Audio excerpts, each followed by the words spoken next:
Merci pour votre belle participation. Veuillez vous asseoir.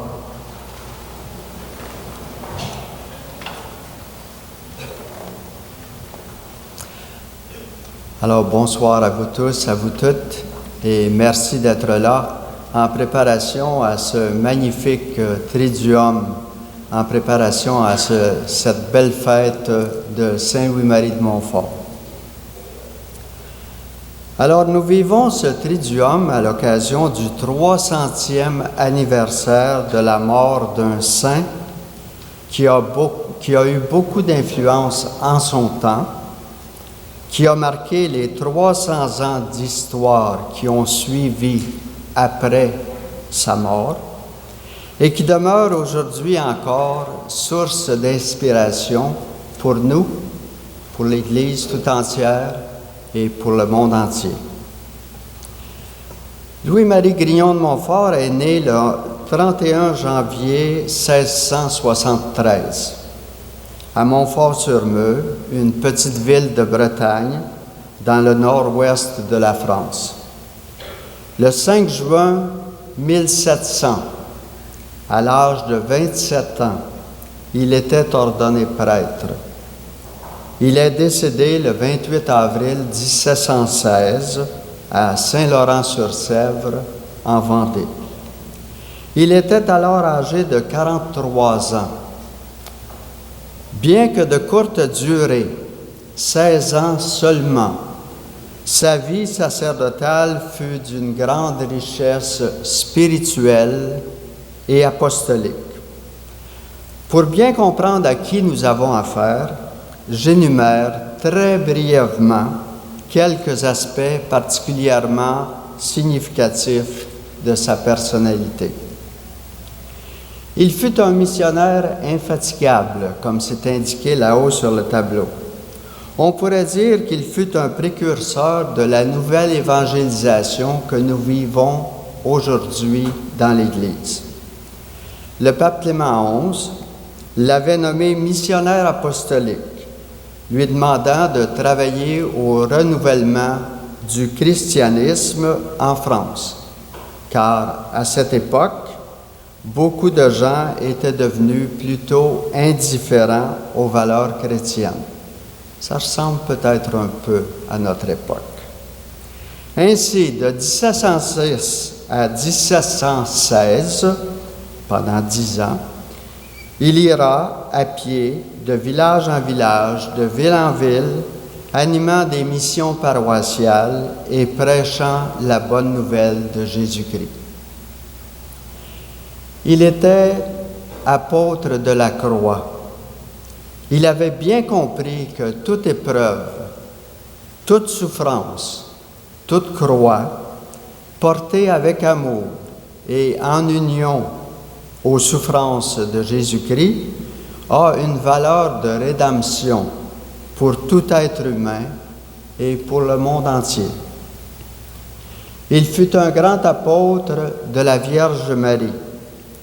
Il disait, Marie étant la plus conforme à Jésus-Christ de toutes les créatures, il s'ensuit que de toutes les dévotions, celle qui consacre et conforme le plus une âme à notre Seigneur est la dévotion à la Très Sainte Vierge. Et que plus une âme sera consacrée à Marie, plus elle le sera à Jésus-Christ. Il se souciait du bien temporel et spirituel de tous ceux et celles que le Seigneur mettait sur sa route. Et il avait une attention particulière pour les plus vulnérables, les plus pauvres, les délaissés, les laissés pour compte. Il n'est donc pas surprenant que les gens en soient venus à le désigner comme étant le bon Père de Montfort. Montfort est aussi un grand maître spirituel, dont le message est encore très actuel pour le monde d'aujourd'hui, donc pour nous ici présents. Il nous a laissé des écrits d'une grande richesse spirituelle, l'amour de la sagesse éternelle, le traité de la vraie dévotion à la Vierge Marie, le secret de Marie, le secret du Saint-Rosaire, ainsi qu'un certain nombre de lettres, dont la plus connue est sa lettre aux amis de la croix. Donc, dans vos moments libres, si vous voulez faire des lectures, il y en a beaucoup à faire. Montfort était aussi poète. Il est l'auteur de 164 cantiques, ce qui totalise environ 23 000 vers. Il écrivait ses cantiques sur des mélodies populaires de son temps, avec des paroles chrétiennes, des paroles religieuses, des paroles spirituelles, pour que les gens puissent facilement les apprendre et les chanter durant et après ses missions paroissiales. Montfort était à la fois un homme de contemplation et un homme d'action. C'était un passionné d'une grande générosité et d'un dévouement inlassable au service de Dieu et du prochain.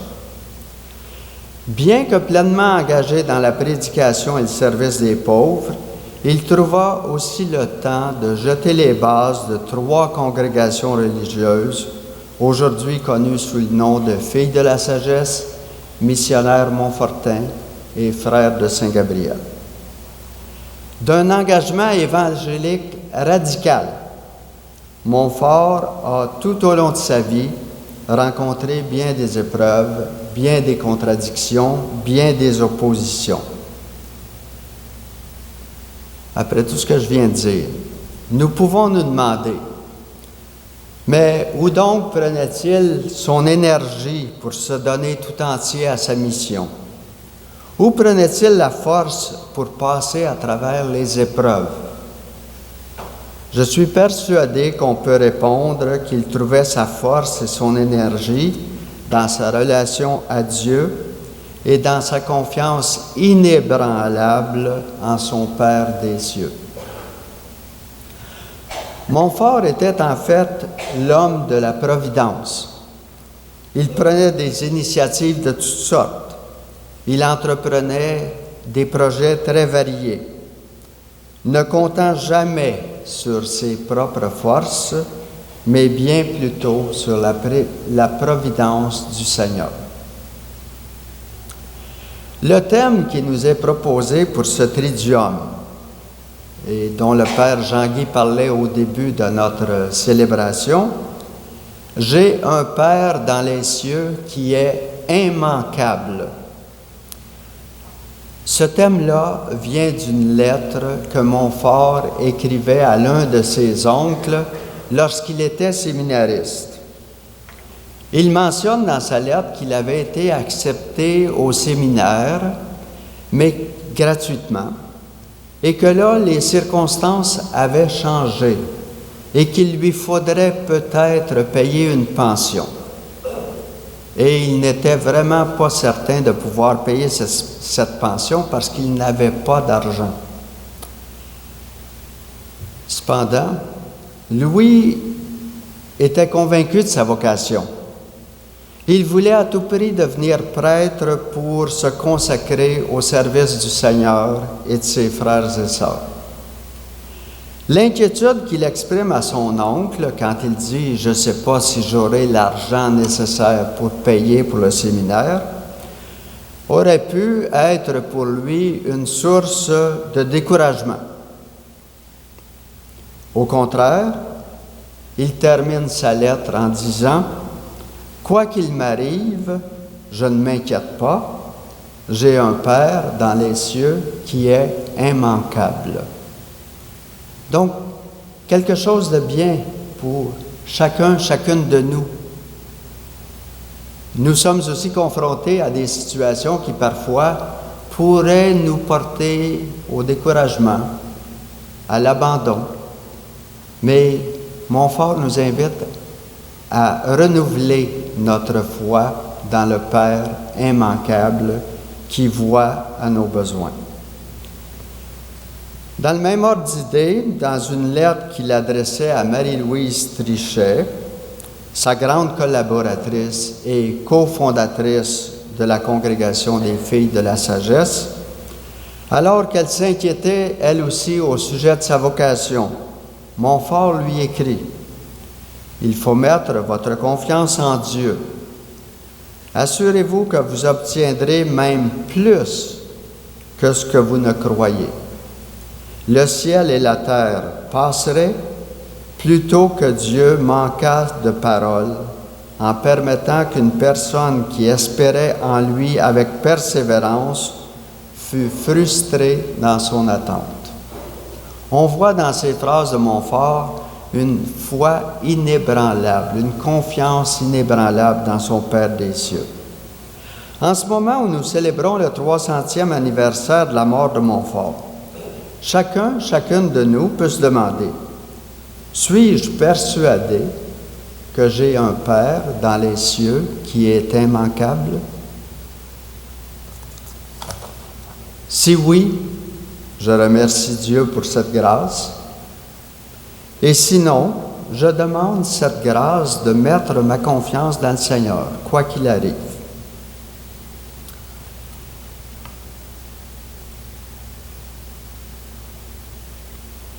Le livre de Montfort intitulé « L'amour de la sagesse éternelle » est un ouvrage dans lequel il nous livre l'ensemble de sa spiritualité. Il y parle de Jésus-Christ qu'il appelle la sagesse éternelle et incarnée. Sagesse éternelle pour désigner le Fils de Dieu avant l'incarnation et sagesse incarnée pour désigner Jésus-Christ venu en ce monde. Pour Montfort, Jésus-Christ, la sagesse incarnée, est celui qui nous révèle le Père, comme le Père nous est révélé dans l'Évangile. Au chapitre 12 de son livre, Montfort énumère 62 paroles d'Évangile qui lui sont particulièrement significatives. 62 paroles qui lui sont particulièrement chères, des paroles d'Évangile. Alors, durant mon exposé, je vais vous citer quelques-unes des paroles que Montfort nous a comme léguées en héritage et sur lesquelles nous allons réfléchir ensemble. Je commence par une première parole proposée par Montfort, celle-ci. Dieu n'a pas envoyé son Fils dans le monde pour juger le monde, mais pour que le monde soit sauvé par lui. C'est exactement ce que Montfort nous dit lorsque, dans son livre « L'amour de la sagesse éternelle », il décrit la rédemption. Montfort parle d'abord du péché de l'être humain et il dit que par le péché, l'être humain a perdu sa sagesse, son innocence, sa beauté. Et il dit que son cœur est devenu comme tout glacé devant Dieu. Mais, dit Montfort, le péché n'arrête pas la bonté de Dieu envers lui. Il dit, en Jésus-Christ, sagesse incarnée, Dieu est vivement touché du malheur de l'être humain. Il lui prête tendrement l'oreille à sa voix gémissante et à ses cris. Il voit avec compassion les sueurs de son front, les larmes de ses yeux, les peines de ses bras, la douleur de son cœur et l'affliction de son âme. Et, dit Montfort, voulant sauver le pauvre être humain, Dieu trouve un moyen admirable. Chose étonnante, amour incompréhensible qui va jusqu'à l'excès, le Fils de Dieu s'offre lui-même pour nous mériter une éternité de bonheur.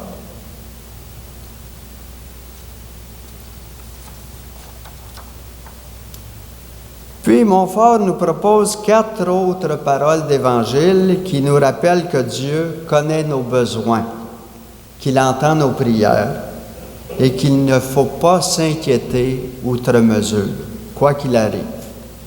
Je vous cite les 4 paroles qui lui sont très chères. Que vous sert-il de parler beaucoup en priant? Votre Père sait ce dont vous avez besoin, autant que vous le lui demandiez, avant que vous le lui demandiez.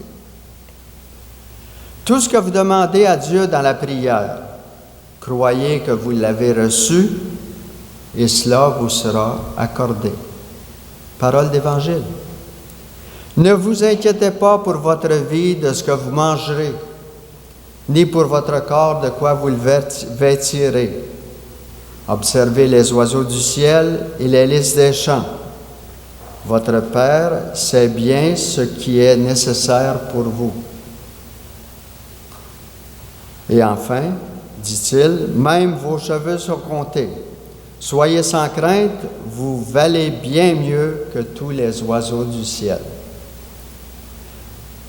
Dans les cantiques de Montfort, on retrouve les mêmes thèmes. Dieu connaît nos besoins. Il entend nos prières. Il ne faut pas s'inquiéter outre mesure. Il prend soin de nous. Ainsi, dans son cantique numéro 7, qu'il intitule « La fermeté de l'espérance », Montfort dit « Chrétiens, Dieu même est votre Père. Espérez en sa charité. Est bien fou qui désespère de sa paternelle bonté. » Dans le même cantique, il dit aussi « Quiconque a mis sa confiance en Dieu n'a point été confus. Dieu même a mis surabondance, l'être humain a toujours reçu de plus. » Et enfin, dans le cantique numéro 28, intitulé « L'abandon à la providence », Montfort dit « Dieu connaît notre misère. Il sait quels sont nos besoins. Et comme il est notre Père, il a de nous 1000 soins. Mettons donc notre espérance en sa suprême bonté. » On voit que la parole d'Évangile touche beaucoup Montfort, et Montfort se sert de la parole d'Évangile pour nous rappeler que nous avons un Père immanquable dans les cieux. Les quelques vers que je viens de lire, est-ce qu'ils ne nous font pas penser à une autre parole d'Évangile, qui, elle aussi, était chère à Montfort?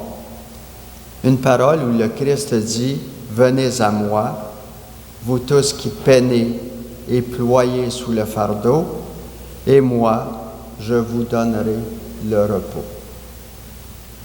Oh, bien sûr, vous pourriez me dire, et avec raison, que le Seigneur ne semble pas toujours répondre à nos demandes, ou qu'il ne répond pas quand nous le voulons ou comme nous le voulons. Mais une chose est sûre, il répond. Il répond à la manière d'un Père qui nous connaît, qui nous aime et qui veut notre bien. Il répond à la manière d'un Père qui veut que son enfant grandisse. N'est-ce pas ce que le Seigneur veut nous faire comprendre lorsque, par la bouche du prophète Isaïe, il dit « Mes pensées ne sont pas vos pensées, et mes chemins ne sont pas vos chemins. »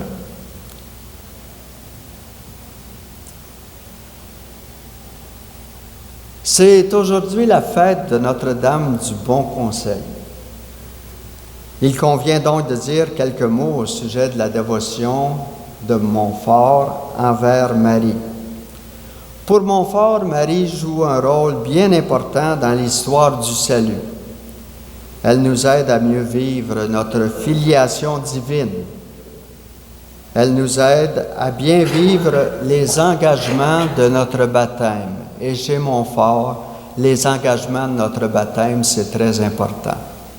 Et je lisais hier un mot du pape François qui, un jour, devant une assemblée comme ceci, a dit « Est-ce que vous vous rappelez ce que vous avez promis à votre baptême par l'intermédiaire de vos parrains, marraines? » Et les gens hésitaient à répondre. Alors il leur a dit « Il faudra y réfléchir. » Montfort est en cela bien fidèle à la parole que Jésus adressait à l'apôtre Saint Jean lorsqu'il lui dit « Voici ta mère, voici ta mère ». Une parole de Jésus qui s'adresse à chacun et chacune d'entre nous. Montfort nous dit que la dévotion à Marie est un chemin aisé, court, parfait et assuré pour aller à Jésus-Christ. Et par lui à son Père, notre Père. Marie est vraiment, pour qui sait l'écouter, la mère du bon conseil, qui aime ses enfants, les conduit et les protège.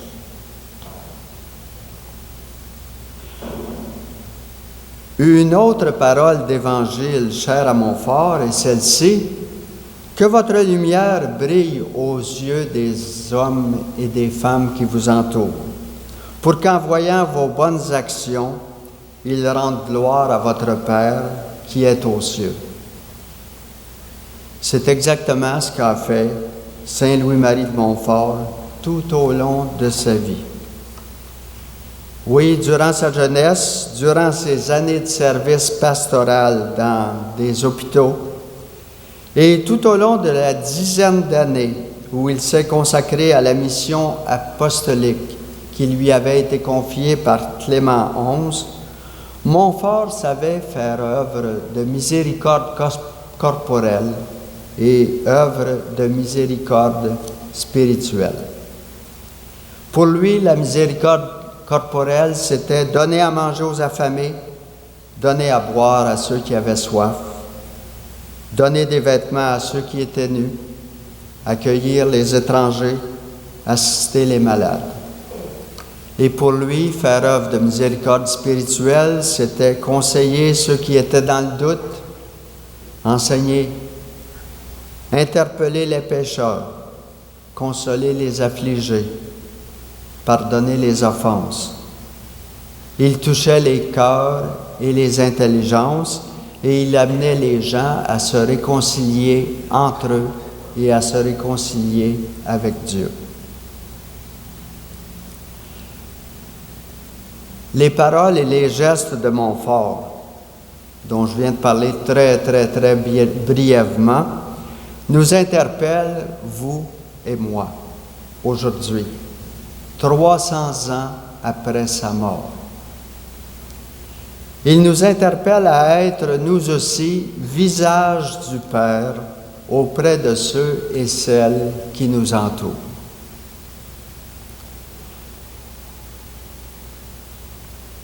Cela m'amène à mentionner que parmi les paroles d'Évangile qui lui étaient particulièrement chères, Montfort mentionne les béatitudes.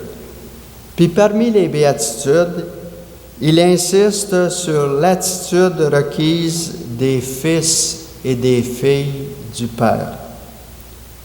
Cette béatitude se lit comme suit: « Bienheureux les artisans de paix, car ils seront appelés enfants de Dieu. »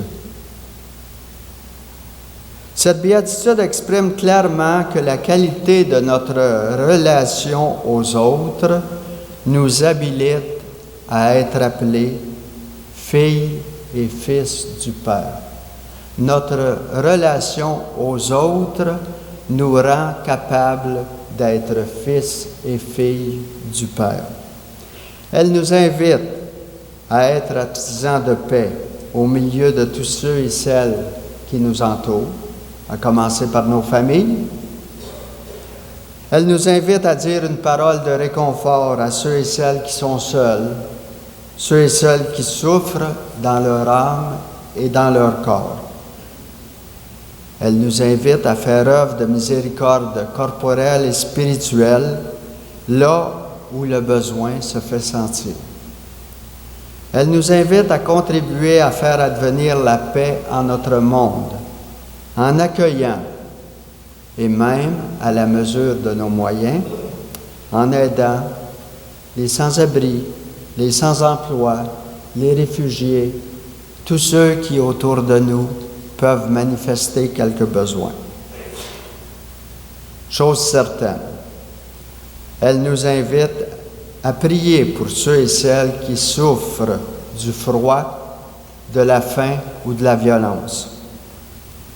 Elle nous invite à prier pour ceux et celles dont notre monde soucieux de performance ne se soucie pas beaucoup. Et Dieu sait s'ils sont nombreux et si elles sont nombreuses. Ici, dans notre propre pays, dans notre propre province et partout ailleurs dans le monde.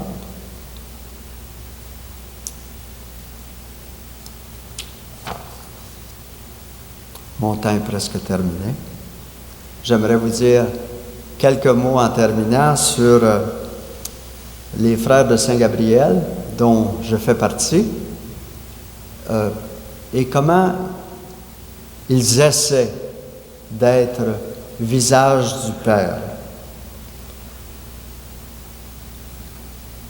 Comment depuis 300 ans, les frères de Saint-Gabriel ont essayé et comment ils essaient encore aujourd'hui d'être visage du Père. Je laisse le soin à Sœur Claire et au Père Jean-Guy à vous parler de leur congrégation, si le cœur leur en dit. Alors, depuis la fondation, il y a eu près de 10 000 frères de Saint-Gabriel. Présentement, nous sommes 1200 dans le monde. Nous sommes présents en 33 pays et sur les 5 continents. Les frères œuvrent en des écoles d'enseignement général, des écoles d'enseignement technique où des jeunes font l'apprentissage d'un métier, en des écoles spécialisées pour l'éducation des sourds ou des aveugles. Et bon nombre d'entre nous œuvrent aussi dans le domaine de l'animation pastorale, en des projets de développement social et en d'autres services variés. C'est notre façon à nous, notre humble façon, à la suite de Montfort, d'être visage du Père auprès de ceux et celles que le Seigneur met sur nos routes. Qu'est-ce qui nous inspire? Eh bien, je vous cite quelques articles de notre règle de vie qui reprennent essentiellement la spiritualité de Montfort. Je vous cite quelques-uns de ces articles. « Réjouis-toi et rends grâce à Dieu ton Père, car il a fait pour toi des merveilles. Tu t'élances vers le Père qui t'invite à grandir dans la vie divine. Tu travailles avec ardeur afin que tout soit consacré au Père dans le Christ. Ton Père est un Dieu fidèle dont l'amour ne se lasse jamais. C'est de lui seul que tu attends tout. Sois toujours prêt à rendre compte de l'espérance qui est en toi.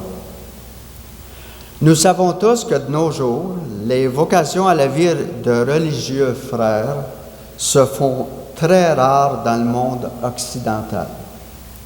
Il en est de même pour les frères de Saint-Gabriel au Québec.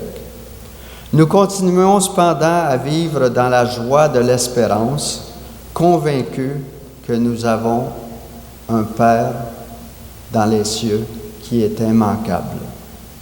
Il a pris soin de nous, comme disait Montfort, jusqu'à présent.